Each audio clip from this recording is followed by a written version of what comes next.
convicted of either of these acts in the courts of his country, he cannot be Masonically punished, and notwithstanding his treason or rebellion, his relation to the lodge, to use the language of the old charges, remains indefeasible." Unquote. That's from Mackey, Masonic Jurisprudence, page 510. Quote, "There is no duty more forcibly enjoined in Masonry than that of warning a brother of danger impending to his person or interests. To neglect this is a positive violation of obligation and destroys any person's claim to be entitled a Mason." Unquote. That's from Morris's Dictionary of Freemasonry, page 325. Quote, "The powers and privileges of the master of a lodge are by no means limited in extent." Unquote. That's from Chase's Digest of Masonic Law, page 380. Quote, "As a presiding officer, the master is possessed of extraordinary powers which belong to the presiding officer of no other association." Unquote. That's from Mackey, Masonic Jurisprudence, page 344.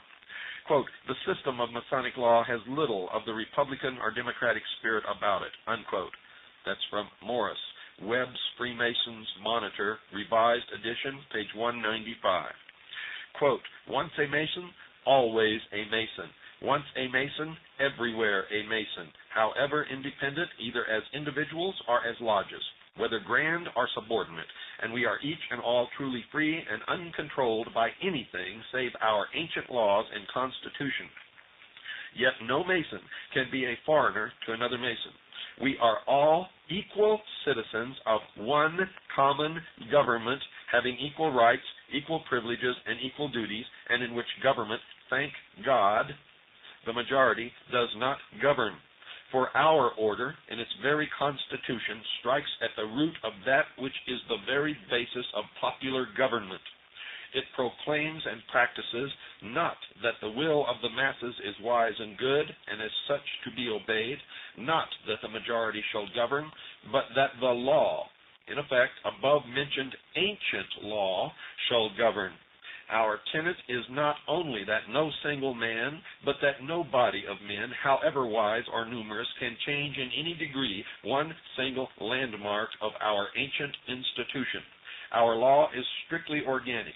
It cannot be changed without being destroyed. You may take a man to pieces, and you may take a watch to pieces, but you cannot alter his organs and put him together again as you do the timekeeper. Masonry is the living man, and all other forms of government mere convenient machines made by clever mechanics for regulating the affairs of state. Not only do we know no north, no south, no east, and no west, but we know no government save our own. To every government save that of Masonry, and to each and all alike, we are foreigners. And this form of government is neither pontifical, autocratic, monarchical, republican, democratic, nor despotic. It is a government per se, and that government is Masonic. We have nothing to do with forms of government, forms of religion, or forms of social life. We are a nation of men only bound to each other by Masonic ties as citizens of the world, and that world, the world of Masonry, brethren to each other all the world over, foreigners to all the world beside.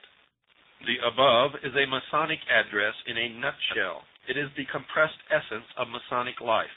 Unquote. It's taken from the Missouri Grand Lodge report for 1867. What a remarkable array of Masonic testimony, and yet the half has not been told. I might go on almost indefinitely showing its foul, treasonable, and anti-republican nature as legibly portrayed under these extracts from standard Masonic publications. The above sentences are complete quotations and not garbled. They are concise and plain. The language is authoritative. Masonic superiors never argue with subordinates, they dictate.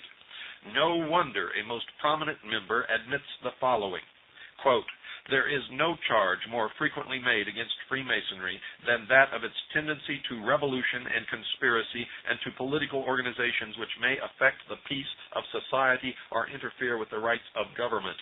Unquote. Taken from Mackey, Mystic Ties of Freemasonry, page 43.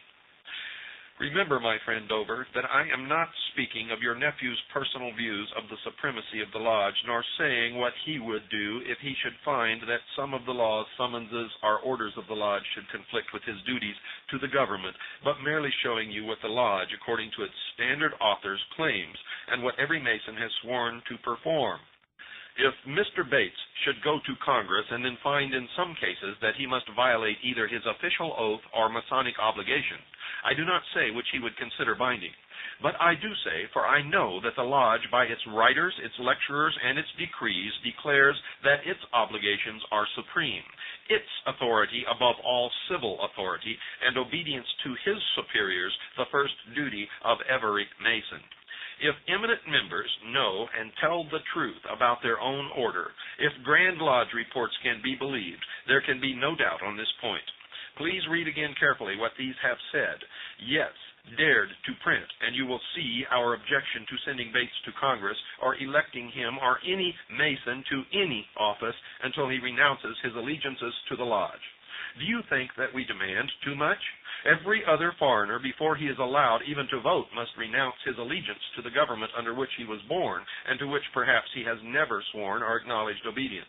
We require of him, and properly, the following obligation. Quote, I do declare an oath that it is bona fide my intention to become a citizen of the United States and to renounce and abjure forever all allegiance and fidelity to all and every foreign prince, potentate, state, and sovereign, and particularly blank, fill in whatever country he came from, of whom I am a subject, unquote.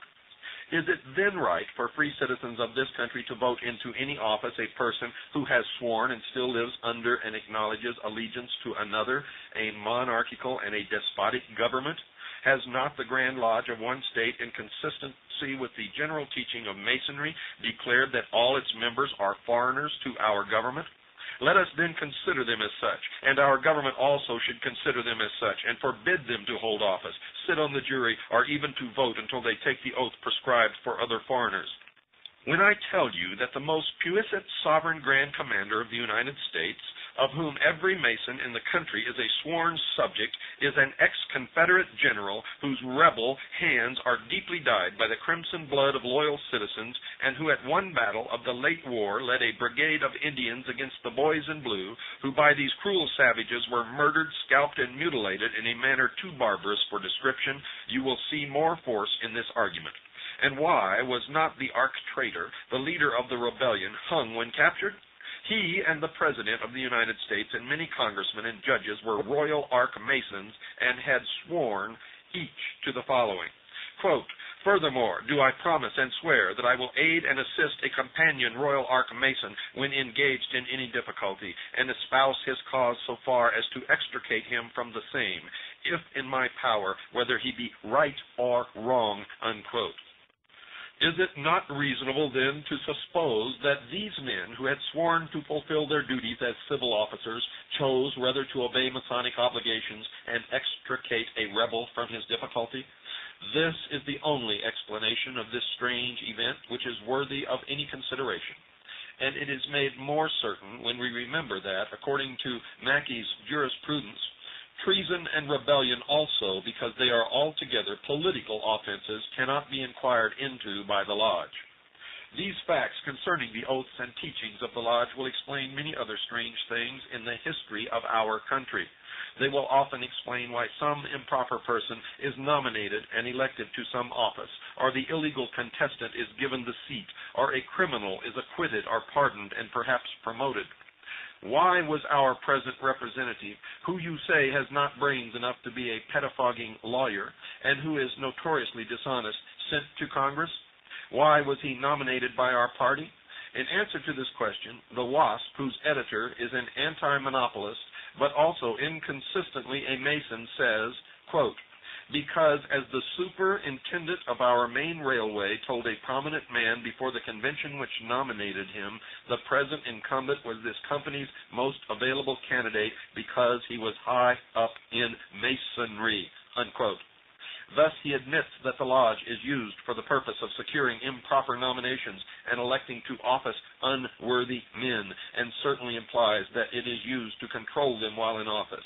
So you see our objection to any Mason going to Congress, and our only objection to the nomination of Mr. Bates. The one condition on which we will give him our united and hearty